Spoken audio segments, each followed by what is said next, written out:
Question de M. Régis Juanico à M. le ministre de l'Intérieur sur la construction d'une caserne pour le groupement de gendarmerie de la Loire. La parole est à M. Régis Juanico. Merci, Monsieur le Président. Monsieur le ministre, je souhaite attirer votre attention sur la situation des locaux du groupement de gendarmerie départementale de la Loire, situé rue Claude Aude à Saint-Étienne depuis 1979. Les locaux de service de la caserne sont devenus exigus et vétustes. Ceux du centre opérationnel sont inadaptés aux besoins actuels.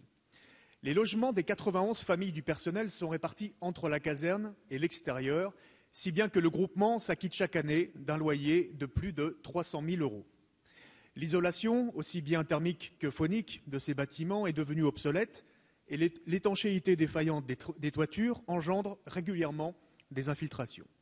Les frais d'entretien sont en constante augmentation. J'avais proposé, ici même, en 2009, à votre prédécesseur, une solution originale. Regrouper sur un même site les services départementaux de la gendarmerie et de la police nationale au sein d'un hôtel de la sécurité intérieure. Outre les économies engendrées, cette mutualisation permettrait de consacrer un maximum de moyens humains aux fonctions opérationnelles des deux forces de sécurité sur le terrain. Le ministre de l'Intérieur avait bien voulu confier au préfet de l'époque une étude de faisabilité technique et financière de ce regroupement. Cette étude, plutôt favorable sur le principe dans ses conclusions, n'avait pas été suivie d'effet. L'EPORA, établissement public foncier de l'Ouest Rhône-Alpes, dispose de la maîtrise foncière au nord de la gare de Château-Creux, à Saint-Étienne, d'un terrain de près de 3 hectares, situé lui-même dans le périmètre d'intérêt national de l'EPAS, établissement public d'aménagement de Saint-Étienne. Ce terrain pourrait parfaitement accueillir un tel projet de regroupement ou, le cas échéant, la seule relocalisation de la gendarmerie. Monsieur le ministre, je connais les fortes contraintes budgétaires qui pèsent sur les programmes immobiliers des forces de sécurité intérieure pour les 3 ans à venir. Toutefois, seriez-vous favorable à mener une réflexion sur une éventuelle expérimentation d'un regroupement des forces de sécurité sur le site de Saint-Étienne? Et au-delà, accepteriez-vous de confier à la préfète de la Loire une mission en vue de mobiliser l'ensemble des acteurs locaux concernés, en particulier les établissements publics de l'État et les collectivités locales, afin d'accélérer et de faciliter le montage juridique et financier de la construction d'une nouvelle caserne pour le groupement de gendarmerie de la Loire? Je vous remercie, Monsieur le ministre. La parole est à Monsieur le ministre de l'Intérieur, Monsieur Manuel Valls. Monsieur le Président, Monsieur le député, vous avez raison.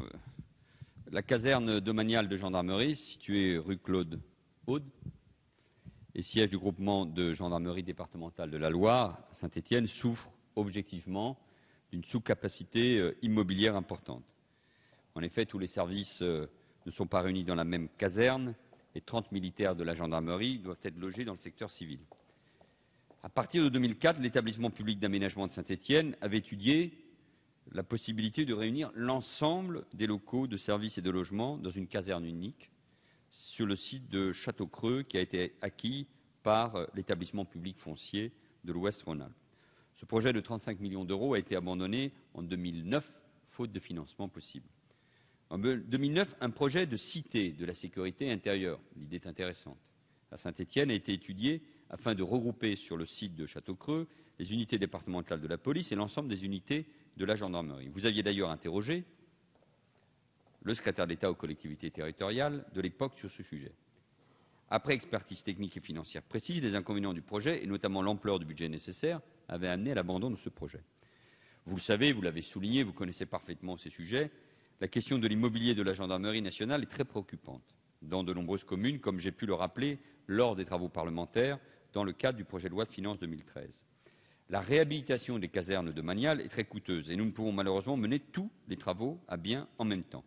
Les contraintes qui pèsent sur nos finances publiques amenuisent encore nos marges d'action. Et les choix qui ont été faits, notamment des partenariats publics-privés, pèsent lourdement sur le budget de fonctionnement de la gendarmerie. Nous avons décidé de mettre l'accent sur les moyens humains et techniques pour la police et la gendarmerie, mais je reconnais que pour ce qui concerne les casernes, caserne domaniale, nous sommes en difficulté. Je privilégie donc déjà les casernes dont l'insalubrité ou le délabrement sont les plus marquants.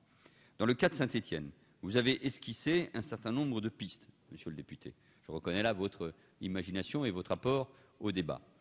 Ainsi, des discussions sont en cours depuis quelques mois entre l'établissement public, les collectivités territoriales et les échelons locaux de la gendarmerie en vue de trouver des partenaires viables.